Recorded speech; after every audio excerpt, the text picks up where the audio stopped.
O que está acontecendo neste momento aí?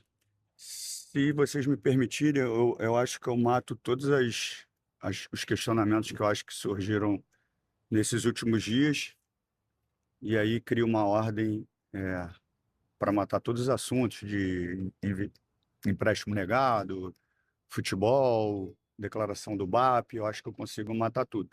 A única coisa que eu peço é só para a gente separar direitinho e criar um cronograma certinho da minha fala, porque apesar dos assuntos se entrelaçarem, eu preciso que eles sejam distintos para as pessoas entenderem e não associarem a uma desculpa. Porque parece que vai ser desculpa, mas não é, porque eles estão atrelados, mas não é. Por isso que eu quero iniciar a minha fala, antes dos outros assuntos importantes, eu quero iniciar minha fala sobre a questão desportiva. Todo o insucesso desportivo, pelo menos com relação à pontuação, a responsabilidade é toda minha. Eu sou responsável pelo insucesso de pontuação no Campeonato Brasileiro. A única coisa que eu posso fazer é trabalhar ainda mais do que eu trabalho. E é isso que eu vou fazer desde o primeiro dia que eu entrei. Vou trabalhar e me dedicar. Todos os pontos que a gente percebe onde a gente errou, a gente trabalha em cima deles. Ninguém fica vendo o que está acontecendo, ninguém acha que não tem senso de urgência, muito pelo contrário, a gente trabalha 24 horas para corrigir isso. Eu peço do fundo do meu coração desculpa aos torcedores por esse momento de pontuação. Nem eu, nem nenhum atleta tem o direito de reclamar algo sobre o torcedor. O torcedor do Vasco tem direito a tudo, a reclamar sobre tudo. E o maior responsável sou eu, ou o único responsável sou eu. Então eu mereço todas as críticas, toda a reivindicação, todo o protesto, porque a responsabilidade é minha. Ponto. Isso é um ponto. E os outros pontos? Vamos lá. A questão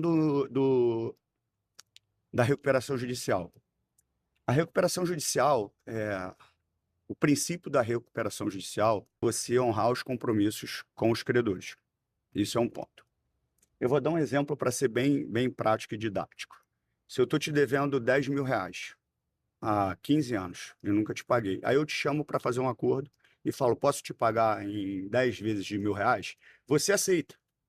Então a gente assinou um acordo, você aceitou receber 10 vezes de R$ 1.000, certo? Certo.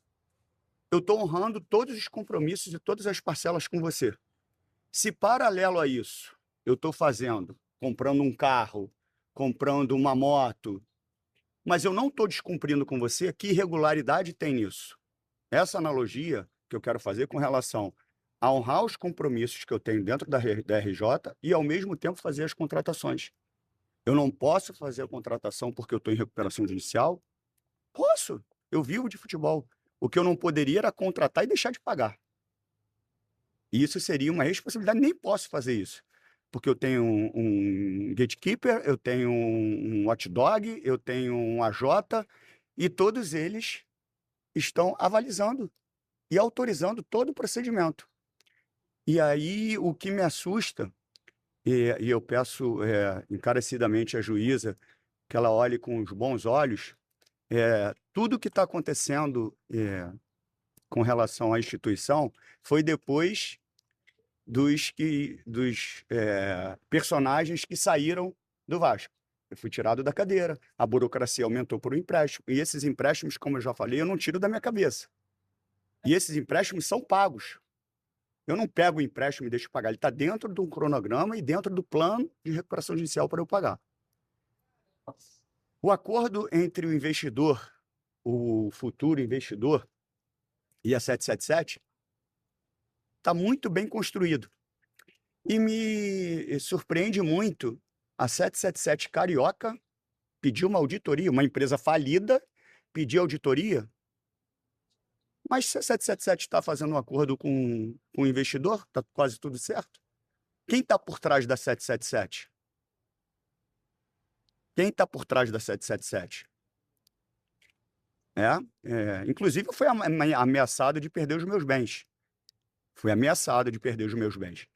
E, obviamente, se o empréstimo continuar negado, eu vou ficar inadimplente. E a inadimplência, a falta de pagamento para os credores, é uma gestão temerária. E, automaticamente, ela prejudica o processo legal da recuperação judicial. Com isso, meus bens são bloqueados. E o mais importante do que isso é a instituição, porque essas pessoas que saíram do Vasco não estão pensando na instituição. Elas não querem a venda. Elas não querem a venda. Eu não vou ficar dando desculpa das contratações, nada disso não, mas vocês sabem a burocracia que eu já expliquei lá atrás. A responsabilidade do futebol, do insucesso é meu, ponto. Não misturem as coisas, não estou aqui para dar desculpa. Eu sou o responsável. Eu sou o responsável. Eu só estou pontuando cada situação para ficar muito claro. Então, se a gente tiver um processo acelerado da abertura, da competitividade da venda, acabou os empréstimos. Então, o que eu peço à juíza é que ela olhe tudo que foi organizado pela instituição desde o dia em que eu entrei, até hoje. E um dos princípios da recuperação judicial é você pagar os credores.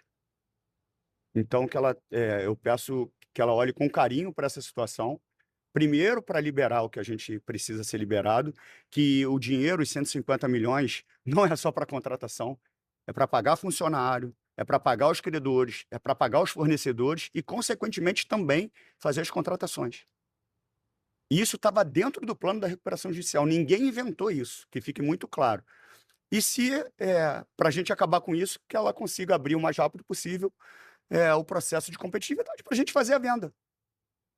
Vai ter a oportunidade de outros investidores chegarem com uma proposta maior, pautada como base pela proposta do Marcos, e se alguém aumentar a proposta, o Marcos tem o direito de empatar. E chegando, fazendo todo esse processo, acontece a venda, acabou a questão do empréstimo. O outro ponto é o BAP. Primeiro eu vou falar da pessoa, e eu não estou falando zero instituição, tá? Estou falando do BAP especificamente. Mau caráter, arrogante, prepotente, soberbo e hipócrita. Hipócrita, porque ele usa da frase: o que eu estou fazendo é para o bem do Campeonato Brasileiro. É para o Campeonato Brasileiro ter uma isonomia, um processo legal. Isso quando não se diz respeito ao clube que ele representa. Porque quando diz respeito ao clube que ele representa, como, por exemplo, a divisão das cotas na Libra, ele é o primeiro a sair, sentar na cadeira e falar que vai lutar pelos direitos do Flamengo. Ué, por que ele não pensa num Campeonato Brasileiro? Para isso não serve. Só serve no time dos outros. Então ele é um hipócrita. Está muito claro que é uma perseguição à instituição. Está muito claro que eu não devo satisfação nenhuma a ele. A minha satisfação é a ANJEF, que, por característica, ela avalia o processo depois de acontecido e não antes. Não antes. Então, ele é um irresponsável que deve cuidar do clube dele. Porque para cuidar de qualquer negociação sobre venda de SAF, não é ele o responsável. Porque tem outros clubes que estão em recuperação judicial contratando e ele não abre a boca. Então, a soberba dele é assustadora. É assustadora. Mas com o Vasco, com a instituição Vasco da Gama, ele não vai se criar. Ele não vai se criar. Isso aqui não é Flamengo mesmo, não. Isso aqui é Vasco.